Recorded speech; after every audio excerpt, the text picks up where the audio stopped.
So in this video, I'm going to show you how I use File Stapler for really quick photo sorting. So if you're like me, you've got folders full of thousands and thousands of photographs.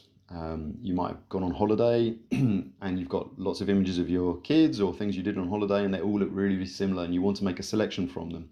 The typical process is going onto your desktop, creating a new folder, giving it a name, and then going through those photographs in the folders and copying them maybe one by one or in small groups.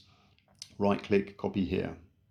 You might do Control C, Control V, copy the image and then paste it over. You might, as I say, you might do multiple selections at once and then right click and copy it over. There's ways you can do this, but I've always found it very, very clunky and quite slow and cumbersome. And I kind of started to imagining that there might be a better way of doing this.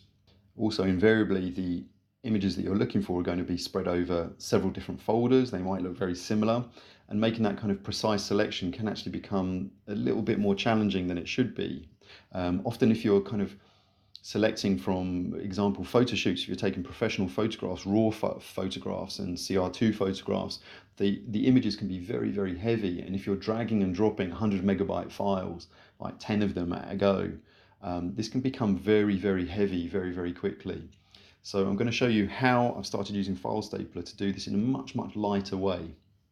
So it goes like this. If you open up File Stapler and you open up a folder of images that you need, or multiple folders of images you need, and you start simply just throwing them into the app, just throwing them into the groups.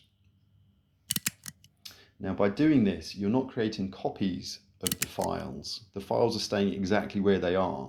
What you're doing is just associating the files. And this makes it very, very light. They're just file paths, just locations. There's no extra data being generated.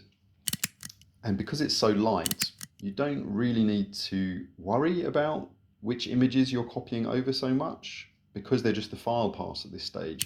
You can just throw things in. If you're not sure, just throw more of them in. It doesn't really matter. We're just making a folder that's going to have a rough selection of images, but doing it in a really quick and efficient way.